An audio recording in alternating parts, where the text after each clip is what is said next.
Só para comentar com vocês que quando a gente pensou nessa atividade, nesse evento de encerramento do ano, a gente achou que seria legal a gente dividir com vocês aquilo que a gente faz mensalmente, né?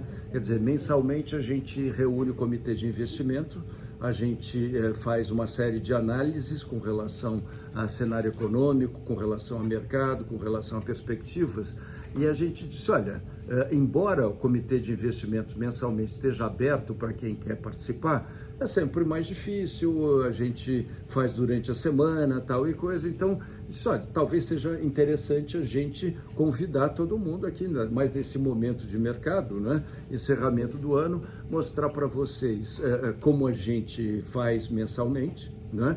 E como a gente já nesses 6 anos quase de Women Invest, a gente pensa o investimento, como disse a Maria Helena, não só olhando para o produto, mas olhando para a alocação, né? A gente pensa no conjunto e depois a gente escolhe as peças para fazer essa alocação. E como a nossa carteira administrada tem tido um crescimento também muito importante nesses últimos meses, né? A gente disse, olha, vamos conversar sobre isso. Quer dizer, na verdade, a carteira administrada nada mais é do que a concretização de tudo aquilo que a gente vem falando, do processo de investimento que acaba terminando, não é, com a alocação e continuando depois com o monitoramento, com uma série de coisas. Então, como é que é a nossa reunião do Comitê de Investimentos? É exatamente como a gente vai fazer agora. Falta o Reinaldo, né, que é sócio da Panambi, foi diretor de política monetária do Banco Central, ele não está em São Paulo, mas geralmente a Denise abre com o cenário econômico, falando sobre o cenário econômico local e também o cenário econômico internacional, que a gente completa.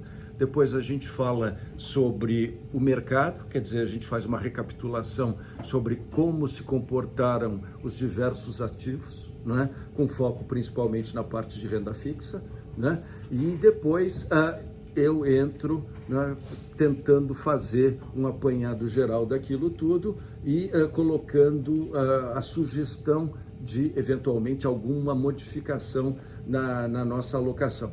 A função do Comitê de Investimentos é chegar até a sugestão de alocação por classe de ativos, ou seja, o que é renda fixa, o que é renda variável, multimercados, eventualmente investimentos no exterior. A gente não entra no produto. O produto é uma outra reunião que a gente faz com o Comitê de Produtos. E aí sim a gente analisa uma série de coisas. Dizem os entendidos, e a gente vê as estatísticas, que mais de 80% do resultado final de uma carteira de investimentos vem de uma boa alocação. Os 20% restantes, ou aquilo que resta, vem de seleção de produtos, vem de market timing, vem de redução de custos e uma série de coisas. Mas quando a gente fala de fato no coração do processo de investimento, a gente fala na alocação, que é justamente isso que a gente vai conversar agora, vai mostrar agora, e vocês, como disse a Maria Helena, por favor, estejam à vontade para perguntar, para ver qualquer dúvida que eventualmente vocês tenham. Só complementando aqui o que a Denise disse com relação ao cenário internacional, porque de fato, nesses últimos 40 dias, desde a nossa última reunião, a gente teve o ambiente todo aqui sendo totalmente impulsionado pelas notícias locais, né? Quer dizer, o que aconteceu aqui no Brasil foi efetivamente que fez o preço dos ativos, né?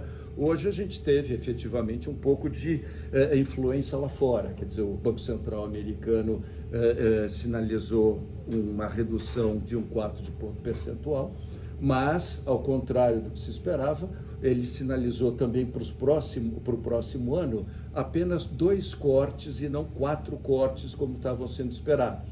Então, isso não é uma garantia, mas é uma sinalização. Então, isso fez com que o diferencial de juros, principalmente entre os Estados Unidos e os outros países considerados desenvolvidos, não fosse tão grande como, ou não fosse ser reduzido como deveria ser reduzido. Então, isso, teoricamente, vai impactar numa atração ainda maior de dólares para os Estados Unidos, juros, lembrando que os juros mais altos atraem o capital, né, como supostamente deveria acontecer aqui com o Brasil também.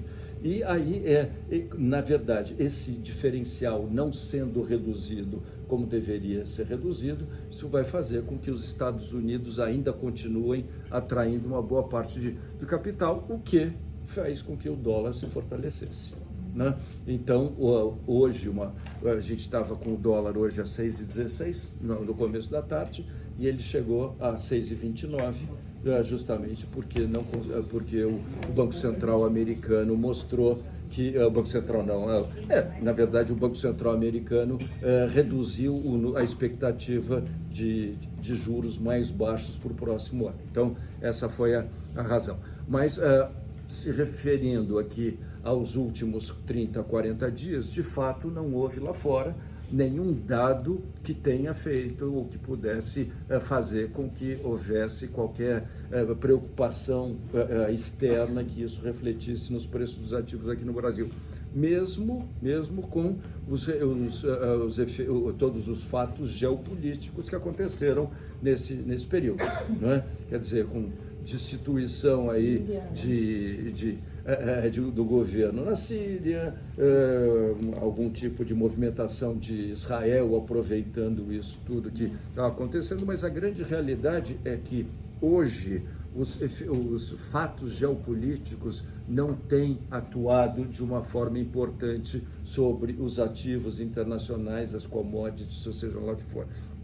O ouro continua subindo, né? Quer dizer, o ouro subindo mostra que existe alguma preocupação com relação à segurança internacional, mas, por outro lado, também indica que os ativos americanos tenham encarecido. Então, hoje a gente vê grandes bancos centrais, né, China e outros bancos centrais, o próprio Bundesbank na Alemanha também, comprando ouro, aumentando as reservas, porque carregar hoje outros ativos, inclusive títulos do governo americano com tendência de queda, talvez não seja a melhor solução para um investimento de longo prazo, como geralmente costuma ser nos Estados, como costuma ser o investimento de bancos centrais, né?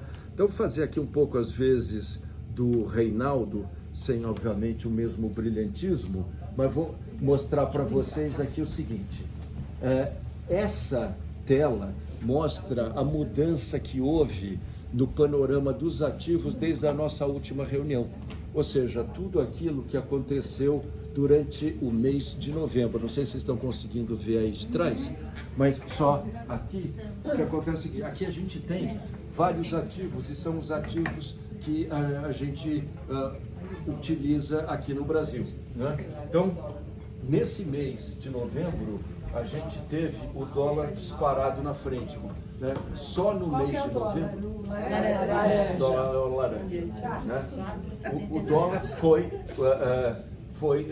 teve uma alta de 4,77% só no mês de novembro. Então, no ano, né, o dólar já subiu 25%. Tá? O CDI veio logo depois, não é? Com o 0,79%. Tá? E depois a gente teve... Que é o azul. Que é o azul. Azul isso. Não, o CDI é azul. O azul CDI ali. Tá? E o verde é o quê? O verde é o índice de multimercados. Então, o que acontece? Os multimercados foram comparativamente bem nesse mês de novembro, não sei se vocês viram nas carteiras. Por quê? Porque eles perderam a fé nos ativos brasileiros e eles debandaram todos para o dólar. Uma parte de pressão daquilo que está acontecendo hoje na valorização do dólar se deve a compras maciças dos multimercados, não é? Então, quer dizer, é um ajuste técnico, não é? Os multimercados, para vocês terem uma ideia, nesse ano perderam, no final de novembro, 370 bilhões de reais. Né? Os multimercados perderam 370 bilhões de reais. Do ano, né? Então, no ano até a data. Mesmo com esse ajuste com o dólar, essa perda já é isso tudo? Foi Ou justamente eles recuperaram uma parte? Não, na verdade, o que acontece é o seguinte: houve perdas líquidas. O que o dólar proporcionou de ganho foi ganho no estoque que existia depois de terem saído os 370. Quer dizer, amenizou a perda, eles terem... Não, ele aumentou o patrimônio, mas não deixou de sair, porque uma coisa é aquilo que você sai. Quer dizer, você gasta dinheiro, você investe bem, o seu patrimônio sobe, mas a saída já existiu. Entendeu?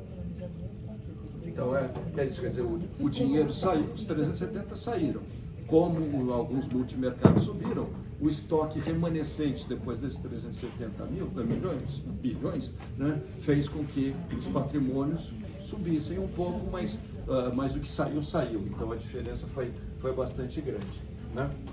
E todos os restos, os outros, por exemplo, o IDKA para de 3 anos, que é esse aqui, é o índice de pré-fixados, ou seja, de títulos pré-fixados, né, comprados a taxas acima de 13%, 14% ao ano.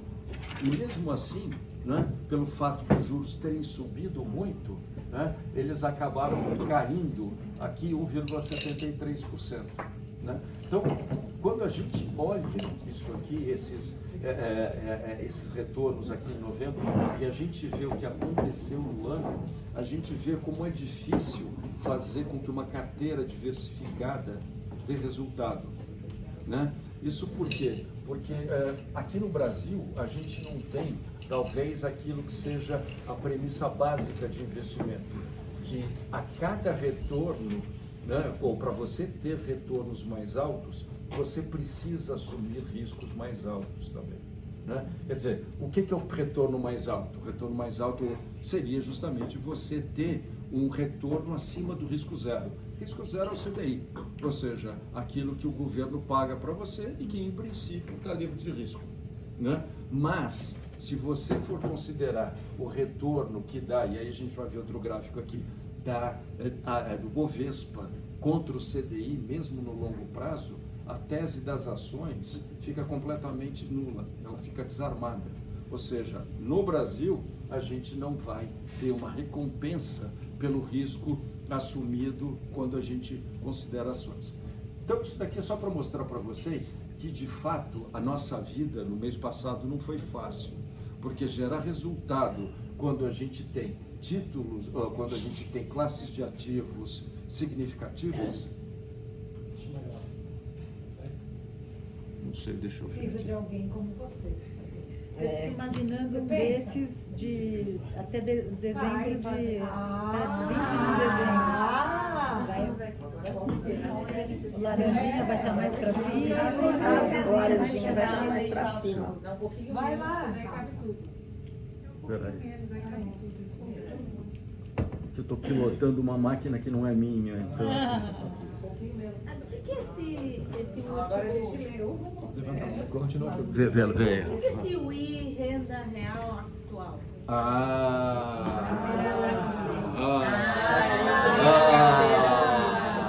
Depois você faz um Pix. Essa era a pergunta que você queria.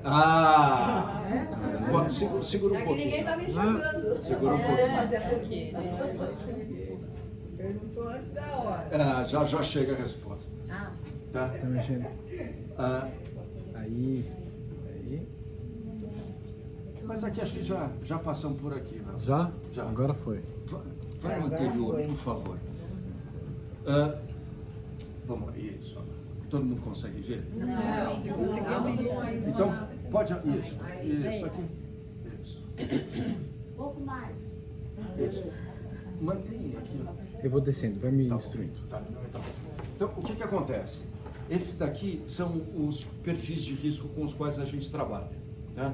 A gente está focado nesse modelo conservador, que é justamente aquilo que a gente indica não só para os clientes, mas para todo mundo que quer ter um retorno ajustado ao risco, que faça sentido de acordo com o Brasil.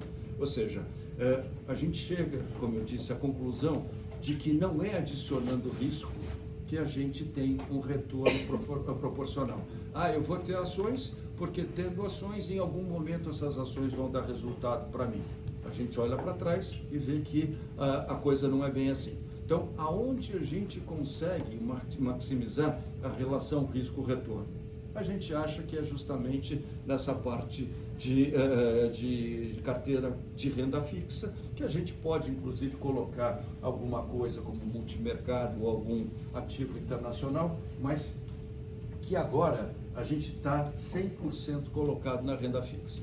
Tá? Então, na última reunião que a gente fez do Comitê de Investimento, a gente terminou dizendo, olha, a nossa indicação para que a gente consiga maximizar um retorno, uma relação retorno-risco ajustada para um perfil conservador, é essa aqui.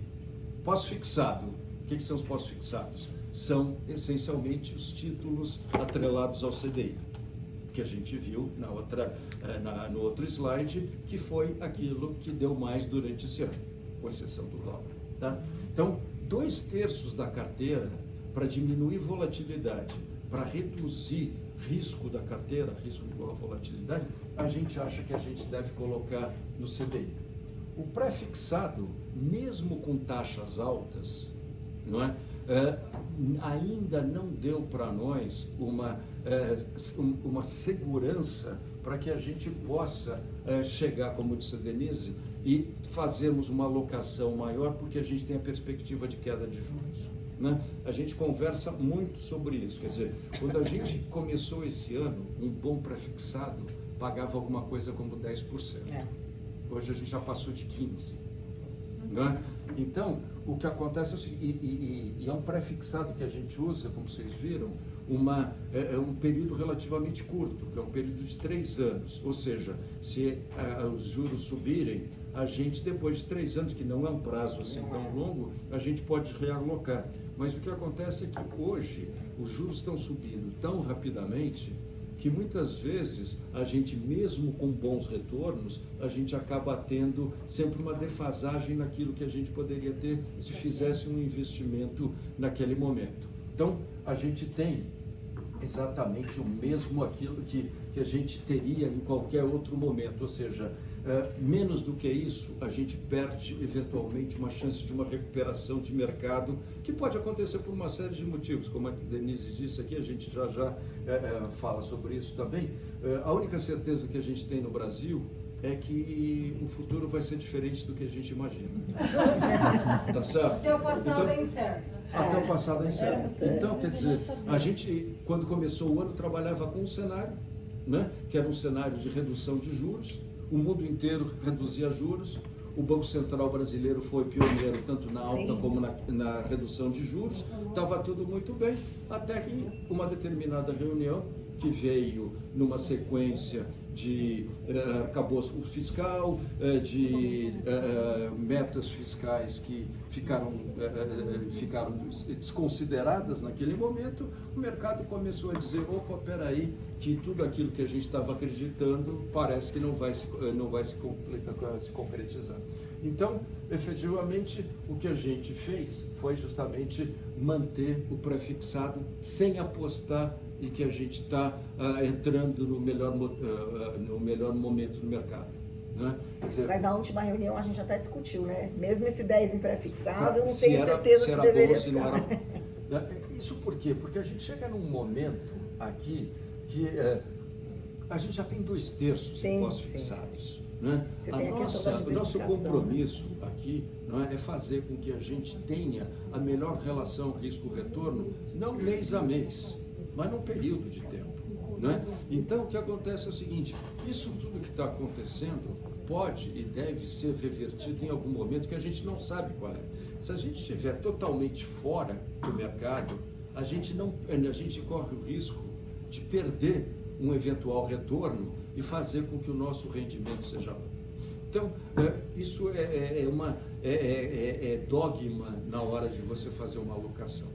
Né? Hoje mesmo, por exemplo, o Itaú, não sei se vocês viram, fez uma redução de ações brasileiras para o patamar mais baixo dos últimos 8 anos. Né? Ou seja, desde o governo da Dilma, o Itaú não recomendava tão poucas ações brasileiras. Né? Isso era para o perfil moderado. Isso para o perfil moderado. Então, mas o que acontece é o seguinte, aí perguntaram lá para o CIO, lá para o estrategista, se ele não poderia zerar Ele disse, olha, eu posso zerar, mas o que acontece é que zerar é sair completamente do jogo, né? A gente acha que nesse momento, não estou falando de ações porque o nosso perfil é um perfil conservador, não é um perfil moderado, né? Mas a gente acha que sair de títulos de renda fixa, que hoje, por exemplo, estão, como no caso da inflação, pagando 8% acima do IPCA, é uma saída ruim. Porque se a gente tiver uma estabilização do mercado, a gente vai carregar uma posição que vai render para a gente IPCA mais 8%, que não é ruim, quando a gente considera que a inflação ainda está relativamente sob controle. Sim. Né? Quer dizer, a gente vai ver já que a diferença entre o que a gente propõe, né, em termos de retorno, a gente espera em termos de retorno contra a inflação, gera um juro real, um retorno real que é significativo, que é aquilo que o investidor de longo prazo quer. O investidor de longo prazo, ele não está preocupado em ganhar das ações, ganhar do CDI, ganhar de uma série de coisas. Ele quer ter, no caso do conservador, quer ter um retorno que supere a inflação e que não tenha uma oscilação exagerada na carteira. Então, Ainda mais essa faixa etária que está aqui, né? Que tem que proteger. Exatamente. Tem que pois proteger, é, né? porque, na verdade, hoje você mais do que protege, porque aqui, qual é a história? Você aqui não só está protegendo o capital, que seria, digamos assim, uma preservação, mas você está tendo 8 pontos percentuais, 8%, né, de ganho sobre a inflação. Né? Então, quer dizer, é alguma coisa extremamente atraente. É um momento, né, apesar de estarmos no Brasil, um momento raro, porque a estatística diz o seguinte, só em 5% do tempo que a gente vê os mercados, né, os juros estiveram tão altos. Né? Quer dizer, e como disse a Denise, a gente já passou por crises muito grandes. Né? Quer dizer, quando a gente pensa vamos nem falar dos anos 80, tá? Mas quando a gente pensa mesmo na Dilma, né? A gente vê que, e ali era um problema muito maior, porque hoje a gente tem, de certa forma, um contraponto do Congresso, tem uma série de fatores redutores. Em relação, sem tá dúvida. certo, isso tudo. Então, não é um retorno desprezível. Então não seria a hora de fazer pré-fixado? Aí, Se você fizer um pré-fixado a 15%, aí você está apostando. você está apostando. Entendeu? É Tem isso. que estar Não nesse chega a país. 16. É Tem que isso. falar que não chega nem a Você pau. está apostando. Então, É uma aposta em acreditar nesse governo. E nem, acho que nem assim, quando a gente olha os riscos, acho que tem mais riscos para o cenário ser pior do que para ele ser melhor. Eu acho. Então, nesse sentido, apostar no pré agora é mais arriscado, né? Quando você olha e fala assim, o cenário pior, ele é um cenário mais de cauda. Então você fala, bom, então é isso, não vai chegar a 16. Mas assim, eu também acho que não vai chegar, mas eu diria que hoje tem mais chance do cenário ser pior do que do cenário ser melhor. Posso fazer uma pergunta puxando a sardinha para o nosso lado? O mercado estava precificando. Tava. A curva estava precificando 16. Tá, cadê o controle da TV? Passa aqui, por favor. Pressão. Deixa eu aproveitar e fazer uma pergunta, só assim, puxando a sardinha para o nosso lado. Dá para aproveitar e falando sinceramente, dá para aproveitar todo esse momento de renda fixa alta, gorda, pagando bastante, sozinho? Ou é importante ter um comitê que mês a mês acompanhe isso? Como você aproveita isso sozinho versus qual que é a vantagem de você ter alguém te ajudando?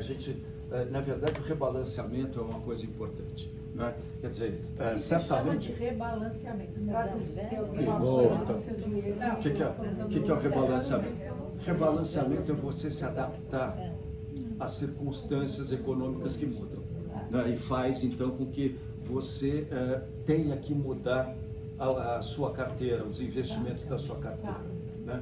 Então, por exemplo, quando você está num momento de juros em elevação, como a gente tem agora, e a gente não sabe, essa é uma coisa que a gente no mercado vê há muito tempo.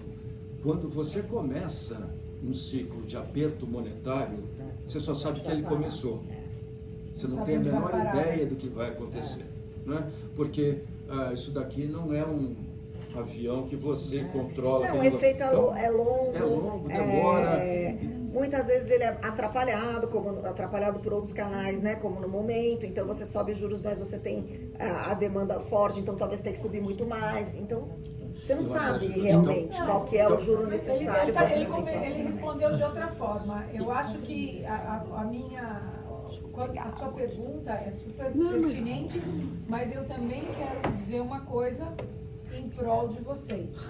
Porque assim, existem hoje pessoas que trabalham em bancos que dizem ser agentes, eu não sei como chama isso, mas não, eu vou te ajudar a aplicar seu dinheiro, eu vou analisar o seu perfil, e que infelizmente não estão analisando o nosso perfil, eles estão legislando em querendo causa vender um própria. produto. Eles querem vender um produto. O que eu acho que É que acontece... não é a função, né, deles. Um assessor mas não ele tem se como propõe função a, montar né, isso. Ele tem como Rafa, função vender um produto, exato. Então, acho que precisa colocar isso no cenário dentro Sim. da sua pergunta, entendeu? E justamente acho que Porque tem muita gente que está se propondo a te assessorar, sendo que a assessoria é uma assessoria partidária.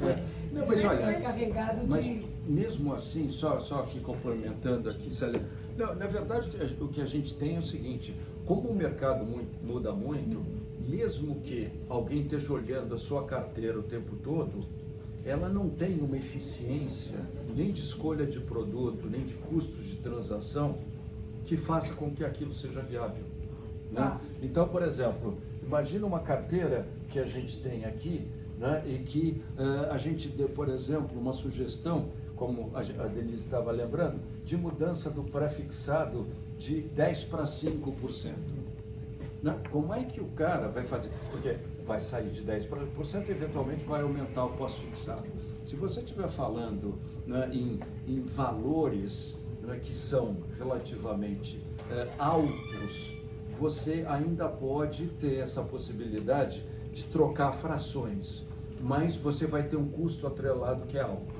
Né? Se você estiver falando de valores menores, né, você não tem a menor chance de você trocar essas posições, porque você não tem lotes suficientes para entrar de uma forma eficiente no novo investimento. Né? Quer dizer, hoje você tem, por exemplo, investimentos que você tem resgate de, 30 dias, 40 dias, que é outro aspecto. Então, na hora de você fazer um investimento 30, 40 dias, dependendo de como se comporte o mercado, você pode ter perdido 3, 4%, então já muda o raciocínio que você tem, Sim. entendeu? Então, Sim. quando você olha isso tudo, né, e esse é um dos nossos princípios, ou seja, a gestão da renda fixa faz sentido desde que você tenha prevista condições de monitoramento, de acesso, de custos baixos, tal coisa, você chega à conclusão de que de fato não é fácil. Né? Quer dizer, você precisa de uma gestão profissional para fazer aquilo, e não é gestão profissional de alguém que vai te aconselhar, é de alguém que faz para você. Né? Então, nesse caso, é fundamental. Né? A gente tem os nossos clientes de consultoria, tal coisa, às vezes você conversa, dá aquele negócio, aí vai falar com o banco, o banco, já não tem mais aquele agora já mudou, aqui não funciona mais. Quer dizer, a oportunidade, não estou dizendo aqui que você tem que ter aqui uma mesa de operações funcionando, mas você tem sim que ter acesso e cumprir aquilo que você está propondo para dentro da sua capacidade. Uma coisa é você ter o seu carro, outra coisa é você esperar o Uber vir te buscar, entendeu? Então a coisa muda completamente. Então eu acho que isso é importante. Eu queria fazer uma pergunta. Você comentou agora há pouco que o Banco Central americano ia reduzir 4 vezes, agora vai reduzir só 2. 2, isso. E que isso significa que a queda da taxa de juros americana não ia cair tão rapidamente. Exato. Isso iria Fortalecer o dólar. incentivar os investidores a deixarem os Estados Unidos. Esse é um ponto. Segundo ponto, a gente sabe que o mercado de tecnologia, inteligência artificial, NVIDIA e tudo mais está super em alta e não é uma coisa de momento, de moda. É uma coisa que vai ser super importante para os próximos anos, né? E não valeria a pena ter um pouco de multimercado nesses setores de tecnologia? Vamos lá. Quer dizer, na verdade, a gente está falando de renda fixa Brasil. Tá? Sim, Numa, claro, sim. Numa carteira de mercado para fora, sim. Isso, sim, quer dizer, claro. quando você fala numa carteira diversificada, né, só que explorando com você, a gente sempre diz o seguinte, que você precisa ter, ou deve ter no Brasil, renda fixa, e deve ter fora tudo aquilo que o mercado lá fora oferece.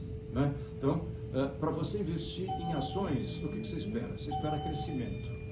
Né? Você espera juros baixos, senão você tem uma concorrência que inclusive reduz o crescimento. Você espera um mercado com regulação. Você quer ter você quer ver as instituições do país funcionando, né? Ou seja, contraposição entre poderes e uma série de coisas. Quando você olha para o Brasil, você vê que você não tica todas as caixinhas, tá certo? Então, o que a gente sempre diz? O Brasil é um país bom de renda fixa, né? Então você tem oportunidades interessantes, né? Se vai ganhar do dólar ou não vai ganhar do dólar é outra coisa, mas as oportunidades no Brasil, moramos no Brasil, temos que ter uma parcela de recursos no Brasil, tenhamos, pois, na renda fixa, né? Lá fora existem outros investimentos que aí sim, aí você explora setores que aqui no Brasil não tem. O setor, por exemplo, de tecnologia é um deles, né? Você tem um setor, quando você olha o Brasil, você olha o índice Bovespa, é o índice da velha economia. Totalmente. É um índice que tem mais de 20% Mineração de commodities. Então Você quer tem dizer, mercado. Você está me dizendo que esse WI é para o mercado brasileiro? O que eu estou dizendo é que isso daqui, a proposta é que esta seja uma peça que vai contribuir para o seu portfólio como um todo.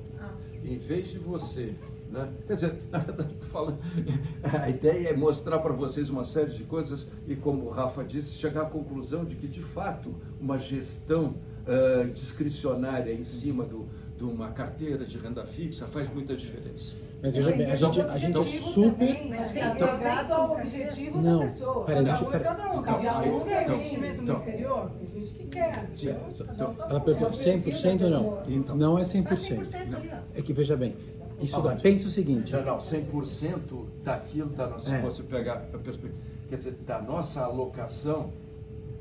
Veja bem, isso daqui é uma estratégia, pensa que é uma caixinha de renda fixa.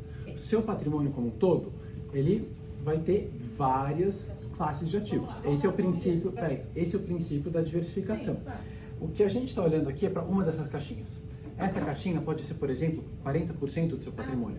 Os outros 60% do seu patrimônio podem estar em várias outras classes de ativos. A gente tem uma visão super favorável a ter posições lá fora, em dólar, em moeda forte, investir em ações de fato nos países que crescem. Você pega os Estados Unidos, o S&P 500 tem 42% de exposição à tecnologia. Isso é bárbaro.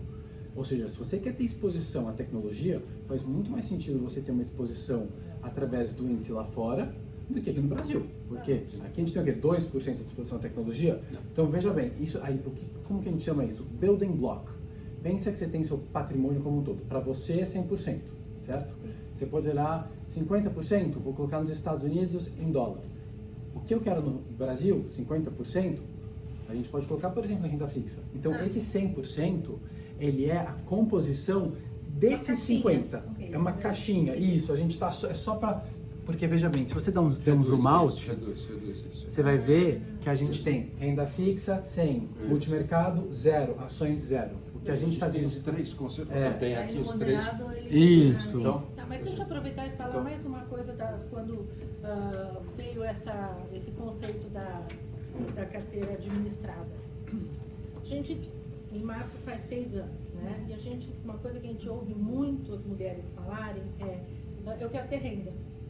Uma preocupação que a gente tem sempre é: esta renda, ela não pode ser em detrimento do seu patrimônio. Descapitalizando. Né? Descapitalizando. Então, esta carteira aqui é uma carteira para renda fixa, onde você querendo, você pode ter renda, porque a gente sempre faz o controle da inflação e vê qual que é o ganho real. Este é o objetivo deste trabalho. Muito mais. Então você fala assim, fundo imobiliário, né? Eu tenho fundo imobiliário porque eu quero ter renda. Não é tão simples. Você tem fundos imobiliários que de fato você tem essa renda, eles pagam muito bem, tem vantagem tributária e tudo mais. Só que você tem que olhar, ou ações que pagam dividendos. Você tem que olhar este pedaço aqui e ver o que você pode tirar sem machucar o poder de compra deste patrimônio. Então é só isso, por isso que é um pedaço, é um building block, principalmente para quem fala, eu só quero ter renda fixa. Como o Rafa falou, todo mundo aqui que acompanha o Universo sabe o quanto a gente é favorável ao investimento no exterior, desde sempre. Tá? Isso, e teve ainda agora, a partir de hoje, começa a diminuir um pouco, mas até renda fixa no exterior está pagando bem. Então... Vamos só retomar aqui, Rafa, porque na verdade a gente quis mostrar aqui para vocês o seguinte, como é que sai do comitê de investimentos, né, a nossa sugestão de alocação. Não é nada mais do que isso, quer dizer, depois a gente entra até no detalhe do produto, mas aqui era só para mostrar para vocês que esse trabalho todo, que se o Reinaldo tivesse aqui, ele também daria a contribuição dele, que a gente analisa todo. E a gente, ao contrário daquilo que a Denise estava dizendo, né, a gente tem uma preocupação, sim, com o futuro, mas a nossa preocupação essencial é de 30 dias, tá certo? Então, a gente não está querendo hoje montar uma carteira que vá ser eficiente em julho de 25. A gente quer montar uma carteira que seja eficiente para o mês de dezembro, que seja eficiente depois para o mês de janeiro. Então, tudo que acontecer intermediariamente vai servir para a gente formar a convicção e eventualmente sugerir aqui as mudanças, né? Então, até hoje, por exemplo, como a gente está fazendo agora o comitê de investimentos, a sugestão é basicamente, e a Denise aqui pode dizer se concorda ou não, é de manutenção disso tudo, né? A gente no mês passado, a gente estava aqui na dúvida de reduzir pré-fixado, de reduzir eventualmente inflação curta, inflação longa, quer dizer, porque inflação curta e inflação longa é de acordo com o prazo, né, dos títulos. Então, tradicionalmente, a inflação longa, ela tem uma oscilação maior do que a inflação curta. Então, a gente divide entre uma e outra, por quê? Porque em tempos normais, essa alocação aqui pela nossa estratégia tem que ter 30% do seu valor total, né, da exposição. A gente pode ter, por exemplo, um multimercado de baixa volatilidade em até 10%. Só que quando a gente olha o resultado dos multimercados para trás, né, ou a gente vê para trás não tão mal, mas olhando para frente, quando a gente chega em juros que vão chegar, que já se indicaram a 14,5%, né, a gente não, 14,25%, a gente não tem como, quer dizer, a gente não, o próprio gestor de multimercado não tem como alocar os recursos de forma a fazer com que ele consiga devolver no prazo dele de um ano CDI mais 4, como ele gostaria de fazer isso. E os bons fundos fazem isso, até porque os fundos usam alavancagem, a alavancagem custa dinheiro. Uma coisa é você alavancar quando o CDI está a 4%, 5%. Outra coisa é você alavancar quando o CDI está a 14,25%. Então, tudo isso muda e não são decisões simples. Então, quer dizer, esse negócio de investimento é um negócio assim, mais do que comprar um título, é fazer todo um raciocínio, antecipar isso tudo. Então, o que a gente tem, qual é o nosso compromisso? Nosso compromisso é para os próximos 30 dias. A gente quer fazer com que nos próximos 30 dias a gente esteja bem alocado e que aquilo que a gente vir aqui no nosso comitê vai ser implementado na mesa, e tem ali todos os traders que fazem isso exatamente a partir do momento que a gente faz a nossa sugestão de alocação. Tá? Então, agora não vamos falar de carteira, vamos falar só de resultados passados para a gente entrar no mesmo contexto. Põe 2 slides.